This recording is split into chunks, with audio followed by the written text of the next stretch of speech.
Hi, it's Alaska Granny. You've probably reached the point in your life when you have experienced lots of different hardships and challenges. We know that there are so many things that can go wrong. Experience shows us that we can get through things. We can experience challenges, and then as we get through them, then it makes us stronger. We know that we have been through challenges. We can face things that come in the future. So you want to think about the challenges that you've been through, and that can help you gain the inner strength to not be just like gloom and doom in the future. It doesn't have to be that way. You know that life includes challenges, and as we go through them, we grow and learn, and then we can face things again, knowing that we have learned some lessons.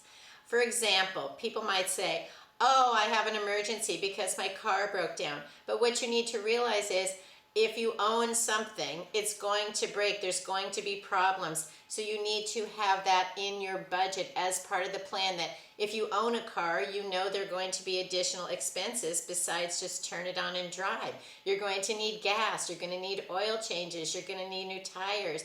You're going to need insurance. And then, yes, things are going to break, and you're going to have to pay to have those repaired. The same thing if you have a home. It isn't just buying the home and moving in.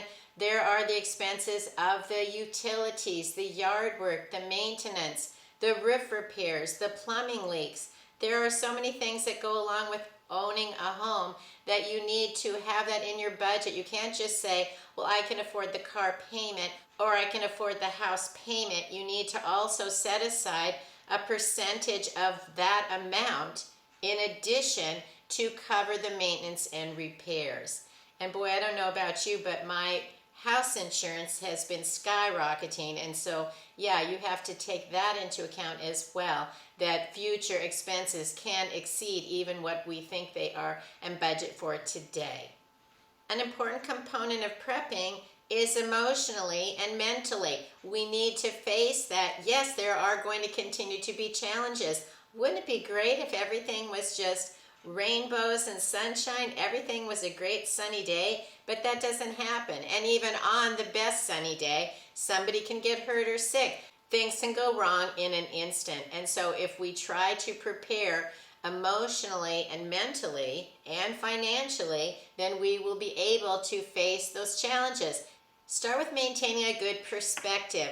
Look at on the bright side of things. Look for the good in people. Look for the fun in activities. Look for even the peace that you can find in hours of boredom and when you're staying home. Even just looking at someone in your family is sick and they're at home and they're resting, that might be a chance for you to also get a nap in as well. So look on it as the bright side of, while you're helping someone else to recover, maybe you're doing a bit of regeneration into your own well-being as well. It doesn't have to be a complete mental breakdown or physical breakdown. When we meet a challenge, we can still look on the bright side of what we can face. Even when we look back during the pandemic, when we were required to stay home, we couldn't go out and do all the things that we were used to. I know I tried learning Korean. I didn't do well, but I tried. And my friend started paint by numbers. She had time to do like 16 paintings. She had something to show for it at the end. I didn't learn enough Korean to maintain anything, so she at least had something to show for the time that she had.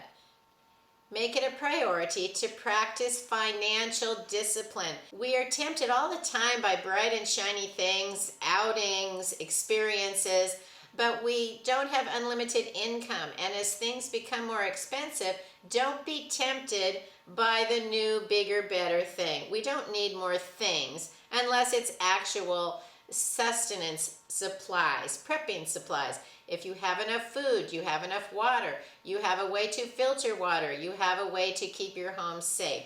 We need those things. We don't need a bigger, better car. We probably don't need more purses and shoes. Maybe we can look at one of the bags that we already own and put supplies in it that are emergency supplies, so you have an emergency bag, a bug out bag. If you had to leave your home, have one of those bags packed up at all times so that you are prepared. Levels of stress come upon us when we do reckless or unnecessary spending. If you find yourself doing excessive spending, Maybe put a limit on, say, you have to use cash, or if you want to do like I did, I put a limit on myself on Amazon. I can put something in the Amazon cart, but I have to wait until the next day to actually buy it, and I've managed to save a lot of money that way. I also stopped going into the grocery store and doing grocery pickup, and that helped me just find the things that I actually need. It's not without its challenges though, because I don't really like someone else picking out my produce.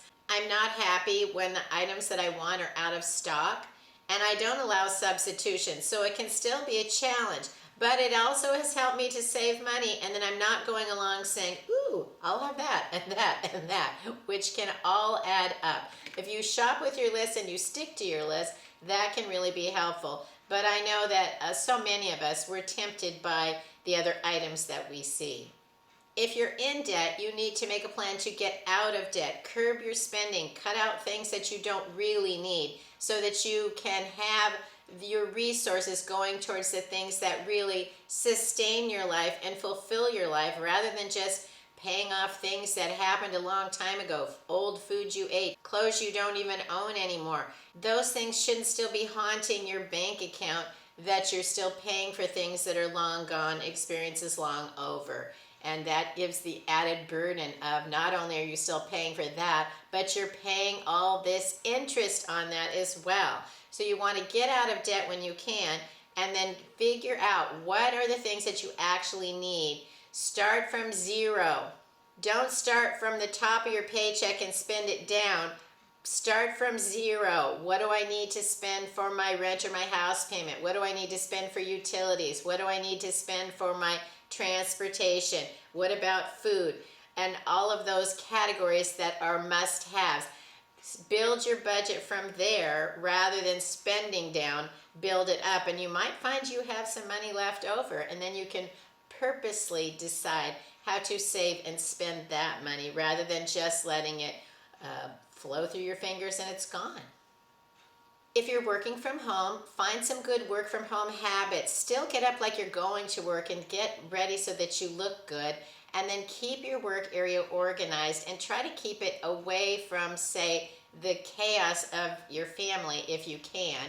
And I know it isn't always possible, but then you also, at the end of your working day, need to be able to shut that down and put that behind you so that you have separated the work-home life so that you still can do the activities that you want, and make a point of, even if you're working from home, that you still have social connections with actual people, that you can go and do some fun recreating, talk on the phone, go for a walk. There's always someone somewhere that could probably use a good phone call from you, and meet up and do something that doesn't cost a lot of money but can be enjoyable. As stress and anxiety crop up, which they do for everybody at certain times, try to temper that with remembering the good, remembering the strengths that you have. Have a good friend that you can call and talk about the things that bother you, and be there and listen for them to share their challenges as well. Sometimes just talking through a crisis can help you figure out how to get through it, rather than it's just weighing heavily on you.